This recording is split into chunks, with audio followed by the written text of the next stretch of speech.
അതിവേഗം വളരുന്ന ഇന്ത്യൻ വിപണിയിൽ ഐഫോണുകളുടെയും മാക്ബുക്കുകളുടെയും വിൽപ്പനാനന്തര അറ്റകുറ്റപ്പണികൾക്ക് ടാറ്റ ഗ്രൂപ്പിനെ ചുമതലപ്പെടുത്തി ആപ്പിൾ. ചൈനയിൽ നിന്ന് ഉൽപാദനം ഗണ്യമായി ഇന്ത്യയിലേക്ക് മാറ്റുന്നതിന്റെ പശ്ചാത്തലത്തിലാണ് ടാറ്റ ഗ്രൂപ്പുമായി ആപ്പിൾ സഹകരണം ശക്തമാക്കുന്നത്. ഇതിനകം തന്നെ ആപ്പിളിന്റെ ഇന്ത്യയിലെ സുപ്രധാന കരാർ നിർമ്മാതാക്കളായി ടാറ്റ ഗ്രൂപ്പ് ഉയർന്നു വന്നിട്ടുണ്ട്. തെക്കേ ഇന്ത്യയിലെ 3 കേന്ദ്രങ്ങളിലാണ് ടാറ്റ ഗ്രൂപ്പ് ആപ്പിൾ ഫോണുകളുടെ അസംബ്ലിംഗ് നടത്തുന്നത്. ചില ഐഫോൺ ഘടകങ്ങളും ടാറ്റ ഇന്ത്യയിൽ നിർമ്മിക്കാൻ ആരംഭിച്ചിട്ടുണ്ട്. തായ്വാൻ ആസ്ഥാനമായുള്ള വിസ്ട്രോണിന്റെ ഇന്ത്യൻ യൂണിറ്റായ ICT സർവീസ് മാനേജ്മെന്റ് സൊല്യൂഷനിൽ നിന്നാണ് ഐഫോണുകളുടെ അറ്റകുറ്റപ്പണികൾ ടാറ്റ ഏറ്റെടുക്കുക. കർണാടകയിലെ ടാറ്റയുടെ ഐഫോൺ അസംബ്ലി സൗകര്യത്തിലായിരിക്കും അറ്റകുറ്റപ്പണികൾ നടത്തുക. ലോകത്തിലെ 2ാമത്തെ വലിയ സ്മാർട്ട് ഫോൺ വിപണിയായ ഇന്ത്യയിലെ ഫോൺ റിപ്പയർ വിപണിയും ഐഫോൺ വിൽപ്പന കുതിച്ചുയരുന്നതിനനുസരിച്ച് ഗണ്യമായ വളർച്ചയിലേക്ക് നീങ്ങുന്നുണ്ട്. കൗണ്ടർ പോയിന്റ് റിസർച്ചിൽ നിന്നുള്ള ഡേറ്റ സൂചിപ്പിക്കുന്നത് 2023 ഇന്ത്യയിൽ ഏകദേശം 11 ദശലക്ഷം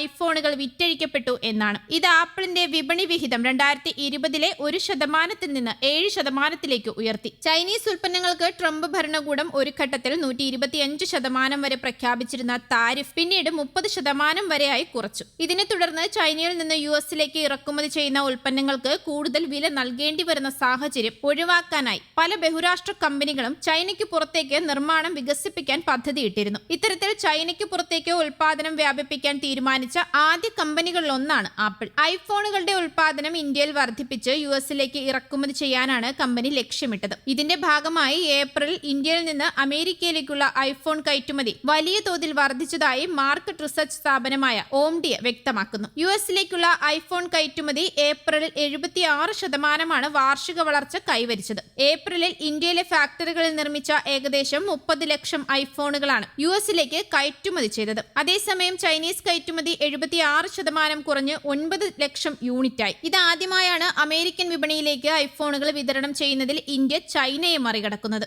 ജൂൺ പാദത്തിൽ US വിൽക്കുന്ന ഭൂരിഭാഗം ഐഫോണുകളും ഇന്ത്യയിൽ നിർമ്മിച്ചതായിരിക്കുമെന്ന് മെയ് മാസത്തിൽ ആപ്പിൾ CEO ടിം കുക്ക് വ്യക്തമാക്കിയിരുന്നു. ഒരു പാദത്തിൽ US വിപണിക്ക് ആവശ്യമായ ഐഫോണുകൾ ഏകദേശം 2 കോടിയാണ്. ഇന്ത്യയുടെ ഉൽപാദനശേഷി മെച്ചപ്പെട്ടിട്ടുണ്ടെങ്കിലും നിലവിൽ പരിമിതമായി തുടരുകയാണ്. അതേസമയം ചൈനയെ ഒഴിവാക്കി താരിഫ് ഇളവുകൾ നേടാനുള്ള ആപ്പിളിന്റെ തന്ത്രം ഫലം കണ്ടു തുടങ്ങിയെന്നാണ് ഏപ്രിൽ മാസത്തെ കണക്കുകൾ സൂചിപ്പിക്കുന്നത്. ഇന്ത്യയിലോ മറ്റു രാജ്യങ്ങളിലോ നിർമ്മിച്ച ഐഫോണുകൾ അമേരിക്കയിൽ വിറ്റാൽ 25% താരിഫ് ചുമത്തുമെന്ന് മുന്നറിയിപ്പ് നൽകിയിരുന്നു ട്രംപ്. ചൈനയിൽ നിന്ന് ഐഫോൺ ഉൽപാദനം ഇന്ത്യയിലേക്ക് കേന്ദ്രീകരിക്കാനുള്ള ആപ്പിളിന്റെ തീരുമാനത്തിൽ ട്രംപ് അതൃപ്തനുമായിരുന്നു. പ്ലാന്റുകൾ നിർമ്മിക്കാൻ ഇന്ത്യയിലേക്ക് പോകുകയാണെന്ന് ആപ്പിൾ CEO ടിം കുക്ക് ട്രംപിനോട് പറഞ്ഞതായും, എന്നാൽ ഇന്ത്യയിലേക്ക് പോകുന്നതിൽ കുഴപ്പമില്ല, പക്ഷേ താരിഫില്ലാതെ ഐഫോൺ ഇവിടെ വിൽക്കാൻ പോകുന്നില്ല എന്നായിരുന്നു ട്രംപിന്റെ മറുപടി. മുമ്പ് താരിഫുകൾ രാജ്യങ്ങൾ വഹിക്കുമെന്നാണ് ട്രംപ് പറഞ്ഞിരുന്നതെങ്കിലും ഇത്തവണ ആപ്പിളിനെ പോലെയുള്ള കമ്പനികൾ തന്നെ താരിഫ് അടയ്ക്കണമെന്നാണ് ട്രംപിന്റെ നിലപാട്. എന്നാൽ ട്രംപിന്റെ നിർദ്ദേശം തള്ളിക്കളഞ്ഞ ആപ്പിൾ നിക്ഷേപ പദ്ധതിയിൽ ഒരു മാറ്റവും ഉണ്ടാകില്ലെന്ന് ഇന്ത്യൻ സർക്കാരിന് ഉറപ്പു നൽകിയതായി റിപ്പോർട്ടുകൾ വന്നിരുന്നു.